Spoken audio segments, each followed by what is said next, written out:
everyone, this is Annabelle here at Mamsi na Kusina sa Amerika.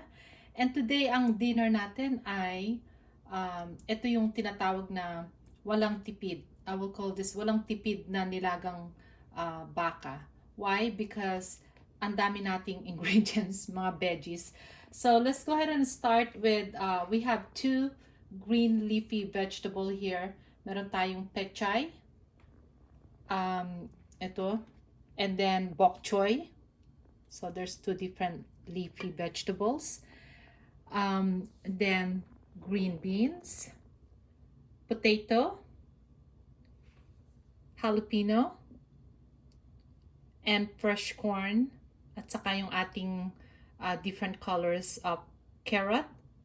And sa middle ay onion. And then we also have banana.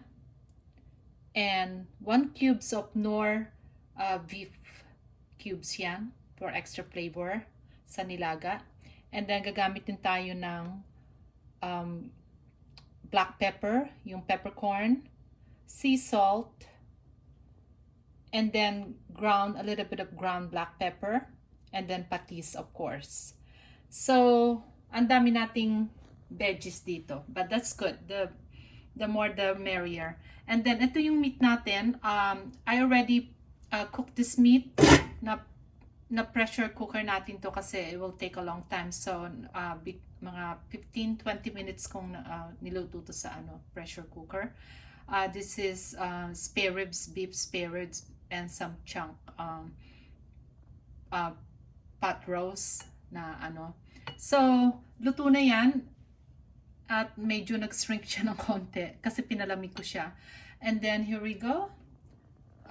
Dito ko siya, ito yung pressure cooker. So first, mas maganda yung pressure cooker nyo para mas mabilis ang luto. And then you can also get rid of some of the, yung parang sebo, yung fat. You can get rid some of that. At also at the same time, yung parang mga bloods dyan, pwede nyo tanggalin while you're doing you're cooking in a pressure cooker. So I do suggest to let it boil first. Okay, do not lock the heat.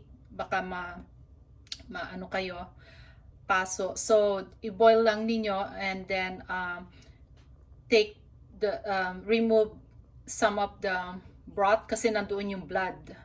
So yung mga excess na and then put another about 10 cups of new water para at least natanggal nyo na yung mga excess na blood niyan. So anyway, dito natin siya finish natin dito sa isang pot natin kasi pressure cooker to, so I really don't want to use yung pressure cooker para iluto itong ating nilagang baka. So, i-on natin yan, and then ang first na gagawin natin is we're gonna add our knorr cubes, yung beef flavor. Magpapasarap lalo sa ating nilagang baka. And then we're gonna put 1 teaspoon of peppercorn. Yung right ingredients and description will be in the YouTube. So mga 1 teaspoon yan. And then we'll bring it to boil. Okay, tapos tikman natin kung we need to add some patis and salt. Alright? And it's boiling now.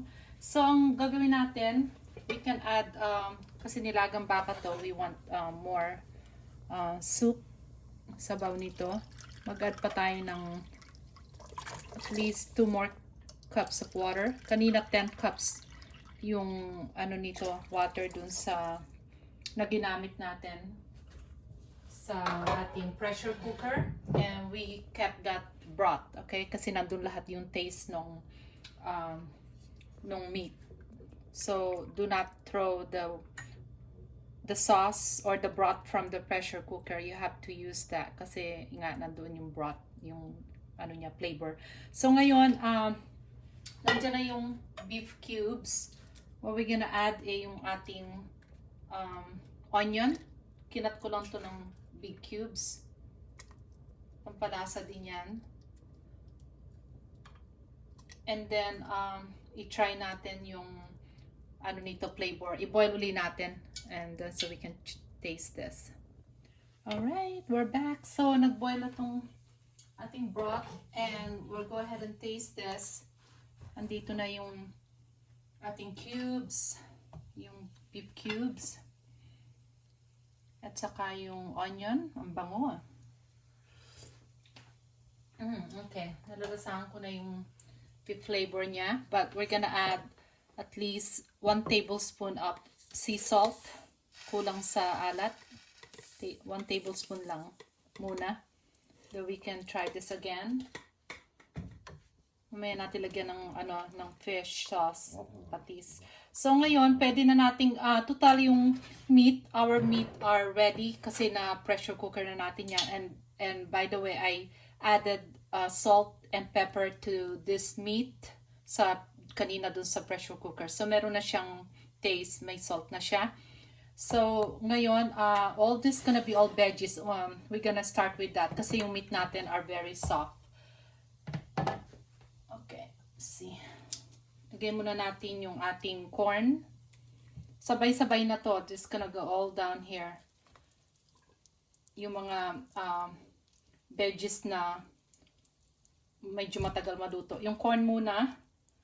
And then, after that, mga siguro 2 minutes yung corn. And then, we're gonna add the potato.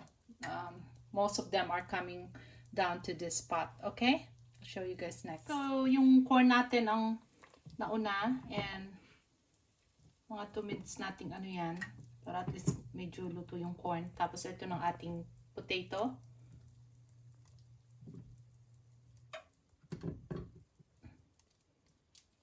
Okay, so anuhin natin to muna siguro to mga 1 minute yung potato na i-boil natin. Kasi I cut that into 2-inch thick. So, lutuin muna natin ng konti yung potato. Okay. Yung potato natin is almost cooked. We don't want to overcook that though. So, i-taste muna natin to. So, we don't have to open the pot all the time.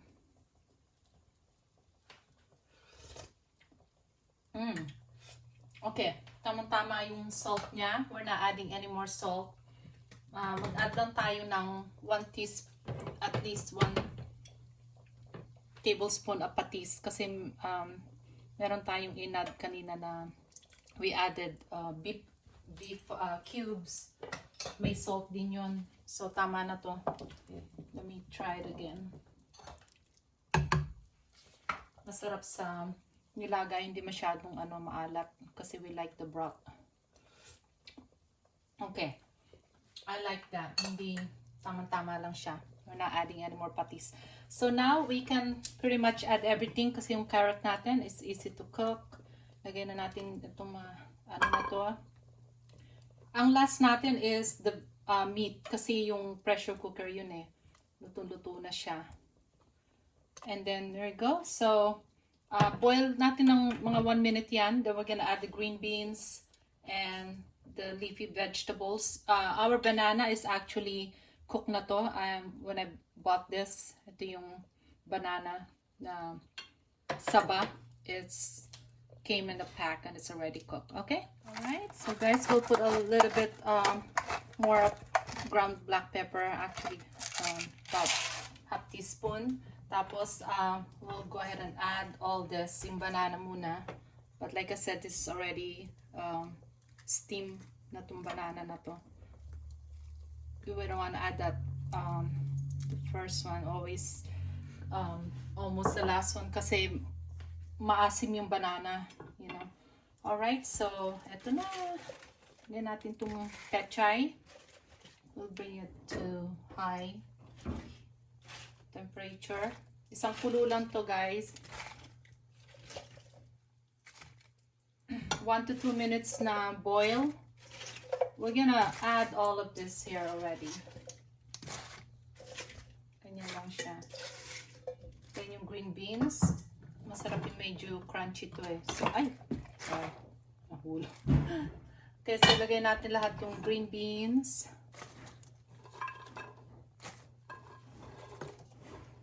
Sorry, nagra-rush tayo dahil we don't wanna overcook our veggies.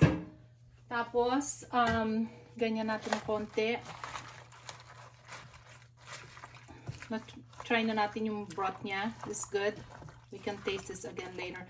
So, ang ano ko dito, I put yung boil, itong na pressure cooker na nating meat. I usually put this on the top. The reason is, like I said, luto na siya. So, iinit, you know, it's gonna be heated up here on top. Tapos, balik natin yung cover and we'll come back with that.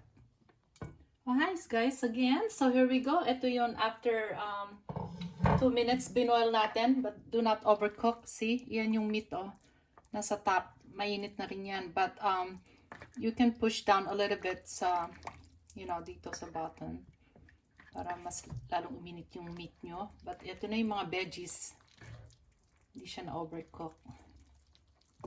Wow! Para siyang gift. Colorful. Walang tipid na nilagang baka. I actually have more broth here. Okay lang to sa nilaga. I like more broth. And you can eat this as a soup again. Hindi na siguro ako kain ng kanin. Ito lang okay na eh. Look at that. So, ito na. Gonna get 2 corns. Yan, carbs na yan. Tapos itong ating beef spare ribs. Ayun na yung petchay. This is really good. Hindi ko na kinat yung veggies. Okay lang yan kasi maluluto naman eh. Ayan. And then, yung carrot natin. Different colors. You don't have to get the different colors carrot, guys. Kasi yun eh, nasa pack. I just like the colors. Pwedeng one color lang, yung orange lang. Wow. Okay, nasa na yung ating jalapeno. Again, dahil sabaw. I like that. Okay lang to sa nilaga. Ito na yung dinner. Yung dinner ko, sila, I don't know kung kakain sila ng kanin. But anyway, this is our soup or ulam. Here you go, guys. Ayan o. Walang tipid na ano yan. Nilaga. Yay! Thank you for watching. Please subscribe and like and share my video.